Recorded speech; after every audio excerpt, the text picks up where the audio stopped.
Assalamualaikum warahmatullahi wabarakatuh. Innal hamdalillah nahmaduhu wa nasta'inuhu wa nastahdihi wa nastaghfiruh wa natubu ilaihi wa natawakkalu alaihi wa na'udzu billahi min shururi anfusina wa sayyiati a'malina. May yahdihillahu fala mudilla lahu wa may yudlil fala hadiya lahu. Ashhadu an la ilaha illallah la syarika lahu. Lahul mulku wa lahul hamdu yuhyi wa yumiitu wa huwa ala kulli syai'in qadir. ولا حول ولا قوة إلا بالله العلي العظيم. اللهم لا سهل إلا ما جعلته سهلا وأنت تجعل الصعب والحزن إذا شئت ربي سهلا. اللهم إنك عفو كريم تحب العفو فاعف عنا. اللهم صل وسلم وبارك على سيدنا محمد كما صليت وسلمت وباركت على سيدنا إبراهيم في العالمين إنك حميد مجيد. Saudara-saudari para pendengar yang rahmati dan dikasihi Allah sekalian, alhamdulillah, bersyukur kita kepada Allah Ta'ala kerana pada waktu ini dapat kita berkumpul dalam satu majlis ilmu, yang mana hakikat keistimewaan majlis ilmu ini dinyatakan dalam banyak hadis Nabi SAW, mempunyai berbagai kelebihan dan faedah. Antaranya sabda Nabi SAW dalam sebuah hadis sahih riwayat Muslim, majtama'a qaumun fi baitin min buyutillah yatadarasuna ayatihi illa hafathumul malaikah wa ghasyiathumur rahmah wa zakarahumullahu fi man indah. Yang bermaksud, tidaklah berhimpun sesuatu golongan untuk mempelajari ayat-ayat Allah Subhanahu wa taala dan mengkajinya sesama mereka, melainkan Allah Subhanahu wa taala akan menurunkan ke atas mereka rahmatnya, dan malaikat-malaikat mendoakan bagi mereka dengan menaungi mereka, dan Allah Subhanahu wa ta'ala akan menyebut-nyebut mereka di sisi hamba-hambanya yang mulia di langit, iaitu para malaikat. Jadi alhamdulillah kita dapat berkumpul pada waktu ini, walaupun kita tidak bertemu, tidak melihat antara satu sama lain, tetapi insyaAllah dalam kuliah tafsir Al-Quran ini akan kita manfaatkan bersama beberapa mesej yang jelas untuk memberitahu kita tentang objektif tujuan kita datang ke muka bumi Allah Subhanahu wa ta'ala. InsyaAllah pada kali ini kita akan merenung sebuah surah yang pendek dan ringkas dan menjadi amalan kebanyakan daripada kita, iaitulah surah Al-Ikhlas. Istimewanya surah Al-Ikhlas ini dinamakan sedemikian walaupun tidak mengandungi satu pun patah perkataan daripada ayat-ayat yang terdapat dalam surah ini menyebut perkataan ikhlas secara langsung. Ini berbeza daripada surah-surah yang lain apabila kita mendapati setiap penggunaan nama-nama surah itu merujuk kepada satu perkataan yang digunakan oleh Allah Subhanahu wa taala dalam surah tersebut. Hakikatnya surah Al-Ikhlas ini merupakan satu surah yang istimewa, yang disebut dalam beberapa hadis yang bertaraf sahih bahawa ia menduduki 1/3 Al-Quran. Artinya, apabila kita membaca suratul Ikhlas, dia menyamai pahala kita mengkhatam 1/3 Al-Quran. Antara sebuah hadis yang dipetik daripada kitab Al-Imam Ibn Kathir, seorang sahabat yang mulia bernama Abu Ayyub Al-Ansari telah pun berbincang dengan beberapa orang sahabat, mampukah kamu untuk membaca 1/3 Al-Quran dalam semalaman? Mereka semua mengatakan, tentu kami tidak mampu, wahai Abu Ayyub. Maka Abu Ayyub mengatakan, sebenarnya suratul Ikhlas menduduki 1/3 kandungan intisari Al-Quran, dan jika kamu membacanya, pahala yang diperolehi dengan suatu keikhlasan dan kesungguhan kamu mengamalkan tuntutan di sebaliknya, maka kamu mendapat pahala mengkhatam 1/3 Al-Quran.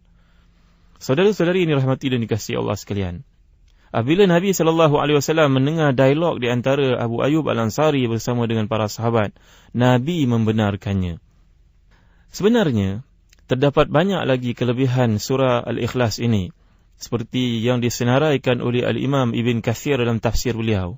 Antaranya, pernah pada zaman Nabi SAW mengutuskan seorang sahabat untuk mengetuai satu rombongan tentera untuk merisik keberadaan tentera musuh di persisiran bandar Madinah.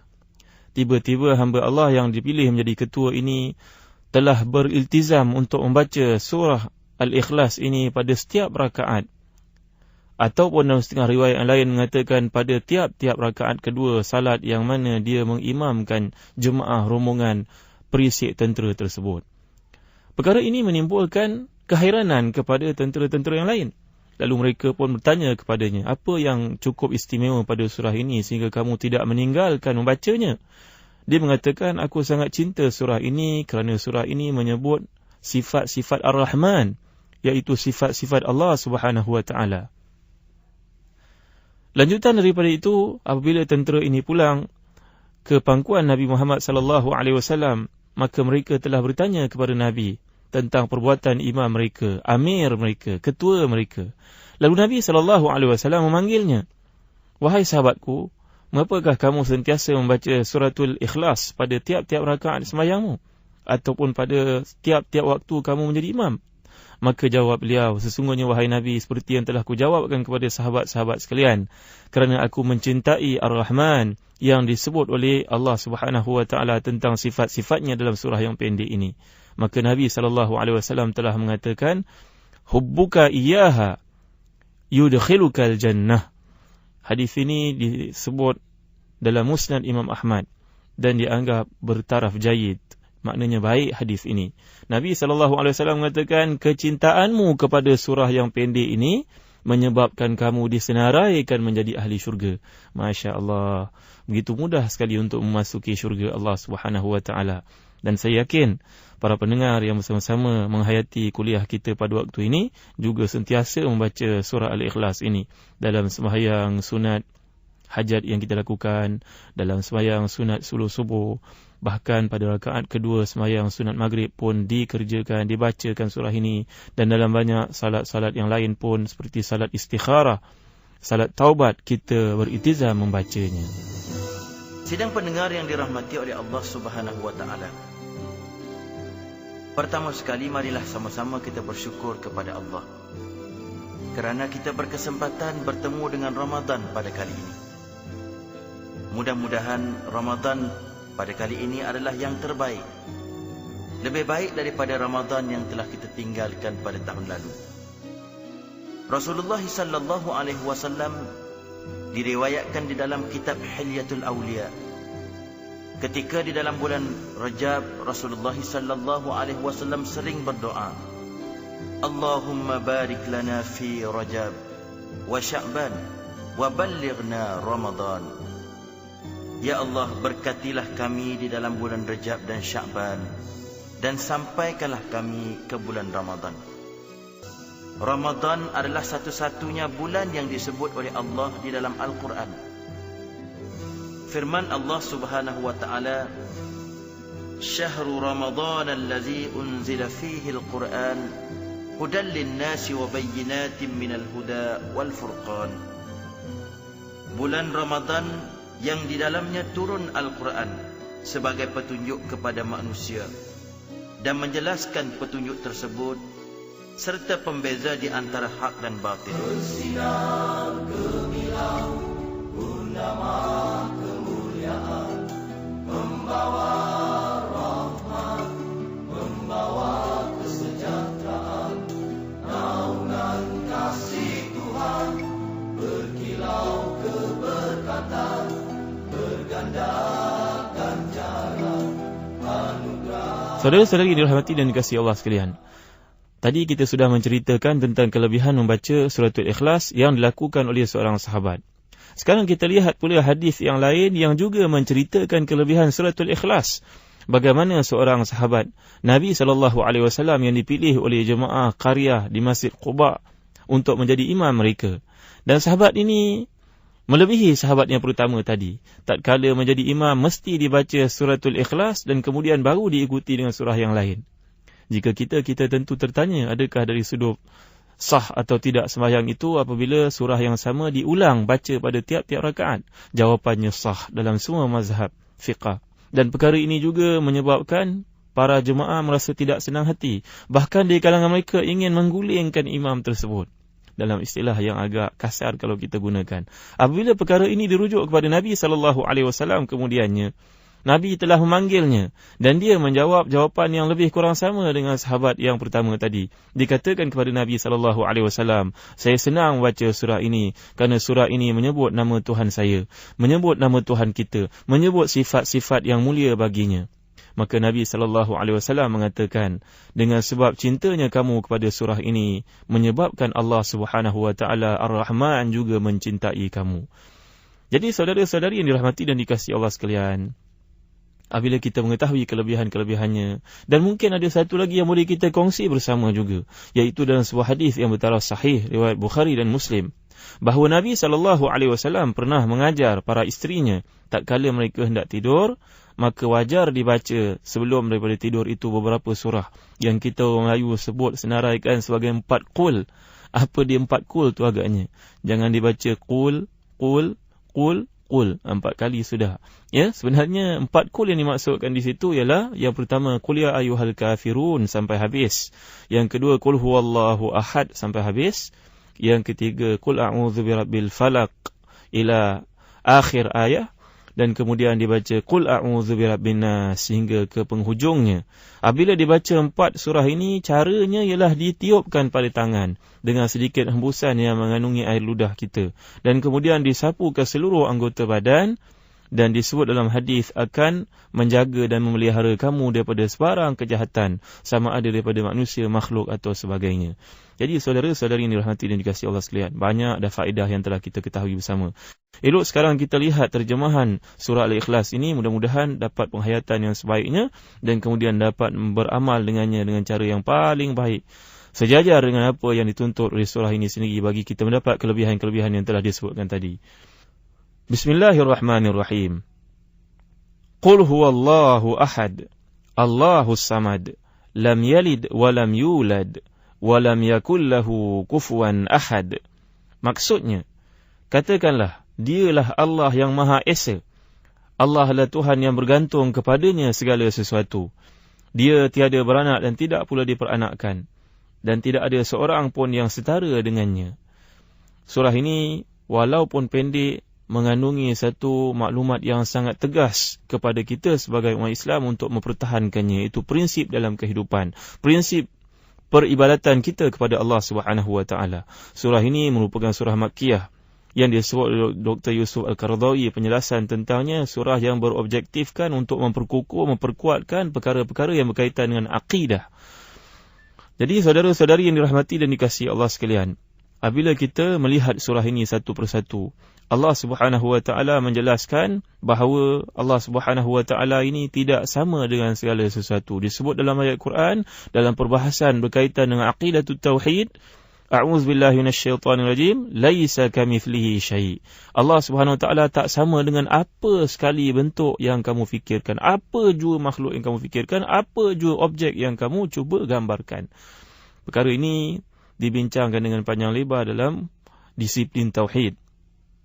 Menurut Al-Imam Al-Bukhari ketika menjelaskan asbabun nuzul surah ini, apabila menurut Ibn Jarir dan Ikrimah, dikatakan bahawa orang-orang Yahudi telah berjumpa dengan Nabi SAW dan mengatakan, wahai Muhammad, kami menyembah Uzair ibnullah. Uzair merupakan seorang Nabi yang kami naik tarafkan dia menjadi Tuhan, menjadi wakil Tuhan, menjadi anak Tuhan. Datang orang-orang Nasrani mengatakan Isa ibnullah, Isa merupakan Tuhan yang diwakilkan untuk mentadbir dunia dan kami menyembahnya. Dan orang-orang jahiliyah Arab berbangga menyembah berhala-berhala yang ada pada mereka. Dan orang-orang Majusi di Iraq pada waktu itu menyembah kawakib, planet-planet, bintang-bintang, bulan, matahari dan sebagainya. Maka mereka bertanya kepada Nabi Muhammad SAW, "Sif lana rabbak." Jelaskan kepada kami bagaimana rupa Tuhanmu. Maka Allah Subhanahu wa taala menurunkan satu kata-kata yang memutuskan segala gambaran yang terlintas di fikiran orang-orang Islam dan orang-orang bukan Islam ketika ditimbulkan isu tersebut. Maka Allah Subhanahu wa taala mengatakan dalam ayat yang telah kita bacakan ini, katakan Allah Subhanahu wa taala itu Esa, Allahus Samad. Samad ini dijelaskan oleh para ulama Ad-Dhahhak, ahli tafsir Al-Quran, Ikrimah, Ibn Jarir, digambarkan As-Samad iaitu intihau jami'il hawaij, hawaijil insan, tempat untuk pergantungan makhluk dalam segala urusan melibatkan kehidupannya dan kematiannya. Kenapa? Kerana Allah Subhanahu wa taala lah merupa pergantungan yang mutlak, tempat pergantungan yang mutlak bagi kita makhluk-makhluknya. Perkara ini digambarkan dalam ayat-ayat Al-Quran yang lain. Sebagai contohnya, Allah Subhanahu wa taala menjelaskan kecemasan manusia bila berada pada saat-saat kritikal, berada di lautan sebagai contohnya. Wa jarayna bihim birihim tayyibatin جاءها ريح عاصف وجاءهم الموج من كل مكان فظنوا أنهم أحيط بهم دعوا الله مخلصين له الدين لئن أنجيتنا من هذا لنكونن من المسلمين. Dikatakan bahawa apabila datang ombak yang besar menakutkan di laut, maka timbullah rasa keperluan untuk beribadah kepada Allah yang Maha Esa. Maka semua akan mengatakan, Allah, selamatkan kami. Kalau kami dah selamatkan kami, nanti kami akan menjadi hamba Engkau yang sebenar-benarnya. Jadi inilah tabiat naluri manusia yang akan menampakkan kelemahannya tatkala dia dirundung kemalangan, kesusahan, barulah nak kembali kepada Allah Subhanahu Wa Taala. Jadi tuan-tuan, saudara-saudari yang dirahmati dan dikasihi Allah sekalian, merenung kepada ayat-ayat Allah Subhanahu Wa Taala ini, Allah SWT mengatakan lam yalid wa lam yulad. Ayat yang ketiga, Allah tidak beranak dan tidak diperanakkan. Saudara-saudari yang dirahmati dan dikasihi Allah sekalian, beranak, diperanakkan, tanda sesuatu itu merupakan makhluk. Kerana beranak artinya ada sifat kekurangan. Dan diperanakkan menandakan dia menjadi anak dan tertakluk kepada ayah atau ibunya. Dan jika ibu yang melahirkan anak itu, tentulah ibu itu memerlukan anak untuk menjaganya bila dewasa. Jadi gambaran kepada Allah Subhanahu Wa Taala, kalau disalah tafsirkan, difikirkan umpama Allah Subhanahu Wa Taala itu makhluk, maka akan timbullah isu kita menggambarkan Allah dengan berbagai bentuk. Saudara-saudari yang dirahmati dan dikasihi Allah sekalian, sebenarnya hakikat perpecahan yang berlaku dalam mazhab-mazhab akidah adalah disebabkan oleh faktor menggambarkan Allah Subhanahu Wa Taala. Dan Allah Subhanahu Wa Taala itu terpelihara dari sebarang cacat cela. Maka timbul Mu'tazilah untuk mengatakan bahawa Allah Subhanahu Wa Taala itu tidak menciptakan, la yakhluq illa khairan. Allah Subhanahu Wa Taala tidak menciptakan melainkan perkara-perkara yang baik saja. Maka perkara-perkara yang jahat berlaku di luar pengetahuan Allah dan Allah tidak mengetahui dan Allah tidak terlibat di situ. Pendeknya, kesesatan yang berlaku pada zaman kemunculan mazhab yang pelbagai, Jabariyah, Qadariyah, Mu'tazilah, Khawarij dan sebagainya, yang mereka ini selain daripada Ahlus Sunnah wal Jamaah, natijah daripada cuba mentafsirkan, menggambarkan, mengilustrasikan Allah Subhanahu Wa Taala itu bagaimana rupanya. Jadi saudara-saudari yang dirahmati dan dikasihi Allah sekalian, apabila kita melihat kepada iman sahabat yang mana mereka ini merupakan disebut dalam hadis, khairul quruni qarni, thumma alladhina yalunahum, thumma alladhina yalunahum, hadis sahih. Maksudnya, sebaik-baik generasi ialah generasi aku, kata Nabi SAW. Dan kemudian selepasku, dan kemudian selepas mereka. Artinya mereka ini beriman kepada ayat-ayat Allah SWT bila diturunkan. Sami'na wa ata'na ghufranaka rabbana wa ilaikal masir. Kami dengar dan kami taat, ya Allah, dan tidak ada keraguan lagi kepada kami untuk membincangkannya dengan panjang lebar. Nabi SAW pernah melihat segolongan sahabat, sekumpulan sahabat berbincang. Lalu Nabi bertanya, apa benda yang kamu bincangkan itu? Maka mereka menceritakan, kami sedang bertafakur, sedang berbincang, berdiskusi istilah kita pada hari ini tentang Allah Subhanahu Wa Taala. Maka Nabi SAW mengatakan, tafakkaru fi khalqillah wala tatafakkaru fi dhatihi fatahliku. Hendaklah kamu memikirkan bagaimana hebatnya makhluk-makhluk ciptaan Allah, dan janganlah kamu memikirkan tentang kejadian Allah, kerana kamu akan hancur, kamu akan musnah, kamu akan tidak menuju natijahnya, bahkan kamu boleh menjadi murtad kerana membayangkan Allah SWT seperti makhluk-makhluk yang ada di depan matamu. Walam yakul lahu kufuwan ahad, yang terakhir, dan tidak ada seorang pun yang setara dengannya. Laisa kamitslihi syai'. Allah SWT ini tidak serupa dengan apa sekalipun. Itu merupakan tanda kesempurnaan Allah Subhanahu Wa Taala sebagai Tuhan kepada semua makhluk. Allahus Samad. Dan dikatakan dalam satu hadis, seorang sahabat kelihatan berdoa dengan menyebut nama Allah, la ilaha illa antas samad. Bila Nabi SAW mendengar perkataan itu, Nabi mengatakan, dia telah berdoa menyebut nama Allah, Ismullahil A'zam, nama Allah yang mulia, yang besar, dan Allah pasti memakbulkan doanya. Jadi menjadi amalan kita untuk diterima, dimakbulkan doa kita, serulah nama Allah Subhanahu Wa Taala dengan nama-namanya yang mulia. Antaranya As-Samad itu, Allah Subhanahu Wa Taala akan mendengar dan memakbulkan doa kita. Dan Allah Subhanahu Wa Taala sebut dalam suratul A'raf, a'udzubillahi minasyaitanirrajim, walillahil asma'ul husna fad'uuhu biha. Allah SWT memiliki nama-nama yang mulia, maka serulah dengannya. Mudah-mudahan kita dapat beramal dengan segala yang terdapat di sebalik ayat yang mulia ini. Wassalamualaikum warahmatullahi wabarakatuh.